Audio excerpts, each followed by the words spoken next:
Hey guys, today I'm going to talk to you about ultralight, specifically why you might be having trouble fishing with it. For those who don't know me, hello everyone. My name is Sergey. I have had a YouTube channel for over 7 years and I fish with you. I have over 1 million subscribers and thanks to you my videos get a lot of views, which means I'm telling you something useful. So first of all, I want to say that ultralight is a light class spinning rod, from the word ultra meaning light and delicate. I have filmed a lot of videos on ultralight. They have gained a lot of views, guys. You wrote comments and questions that I did not answer in the video. I will try to sort them out with you now. Because for a beginner who is just picking up ultralight and light lures, light leashes, it is quite difficult to catch fish with it.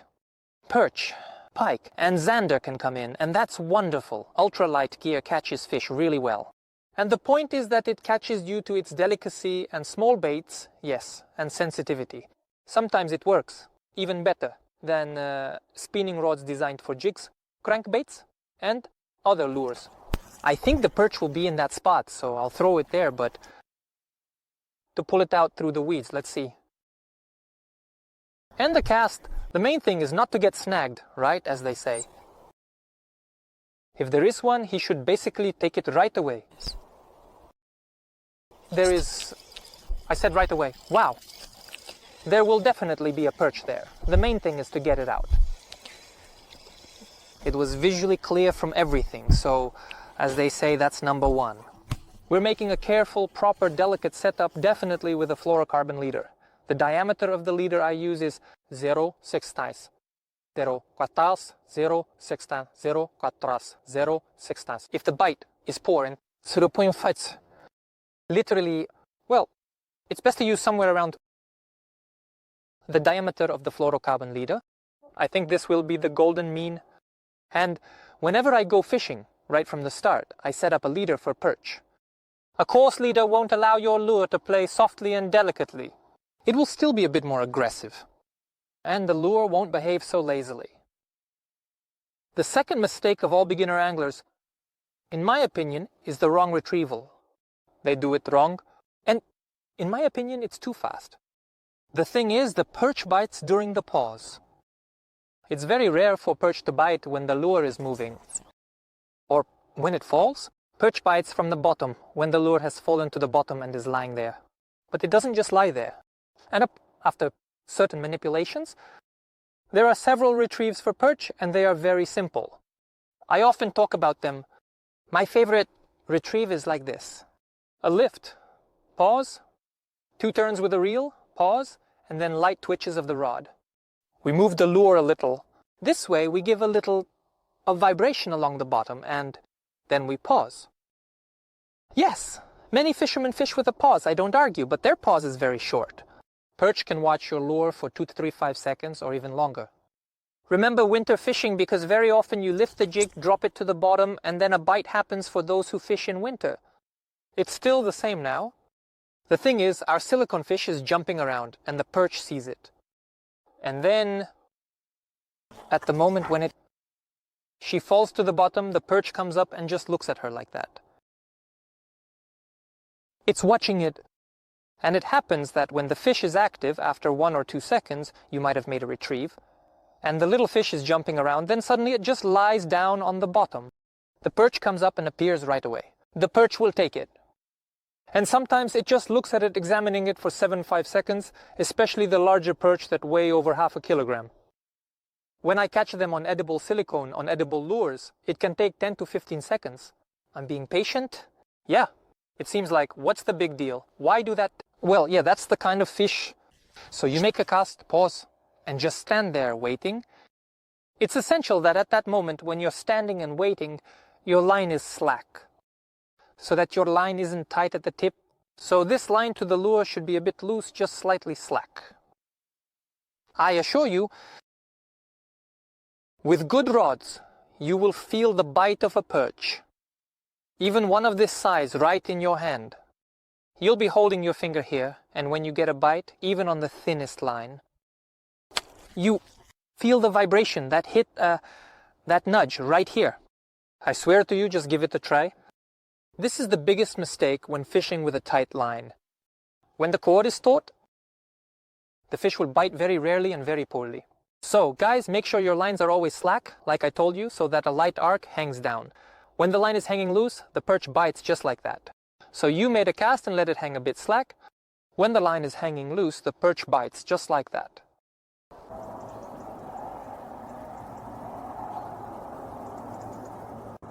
Another mistake that beginners make, in my opinion, is when they use baits to catch perch. Not in natural colors. So the color when fishing for perch should be natural.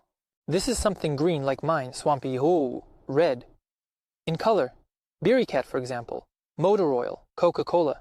There's something grayish, it looks like some kind of worm larvae. When they start using light green fluorescent or other baits, bright orange, perch, in my opinion, don't bite well on that. But again, I start from my reservoir, from my rivers, from my experience. Perhaps in your area this will work well. But for me, friends, especially when it comes to passive perch in cold water, any natural colors work best. Very often, beginners don't know whether to use a weight, a jig head, or a cheburashka. I want to tell you to always use a cheburashka. It leads. With the jig head, because it's a jointed rig and the fish moves better, it wobbles better, and it works better. Perch bites on ultralight's ultralight gear. Often, rather rough rods are called ultralight, because cheap Chinese rods that you can go to a regular market and buy there will have a completely different test written. But the rod will be rough, and you won't be able to animate and cast a 2-gram bait there well.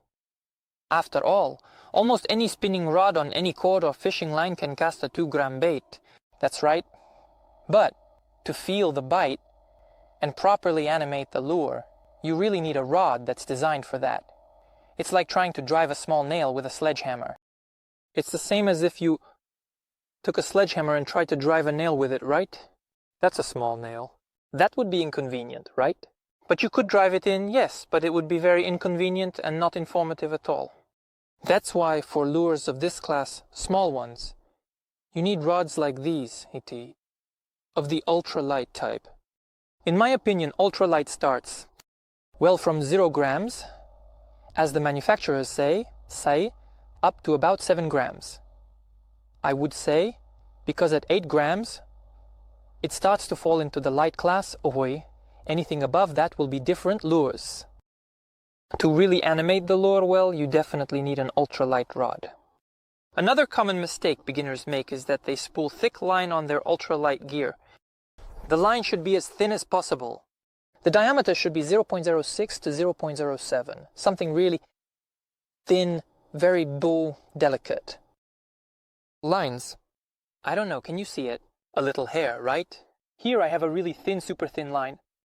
It will allow you to cast both 2 grams and 1 to 1.5 grams far. So you approached the river, cast them out about 30 meters, and that's more than enough for you.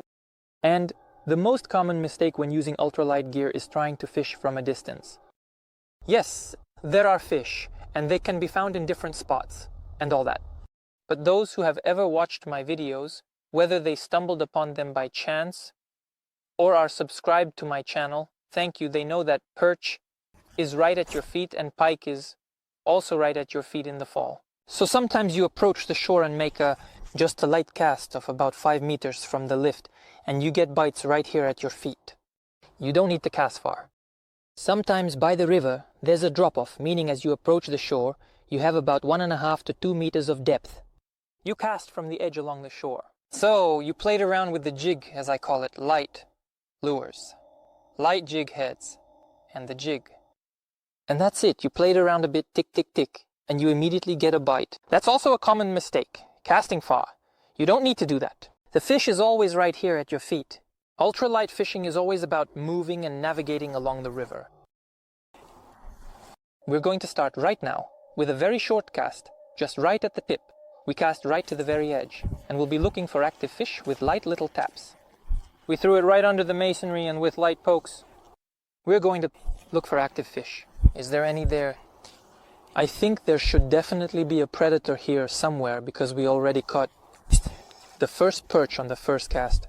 Okay. And for beginners, there's also a lot to learn about casting techniques. The thing is that when fishing with ultralight, we usually use edible silicone, as they are called, edible lures. These are lures that catch fish really well, but they are very delicate. They are made from salted rubber with a different structure. They are very delicate and very soft, so they can just slip off the hook at any moment. And since the hooks are made of thin wire, we definitely need to be very careful about the size of the lure so that the setup looks very, very delicate.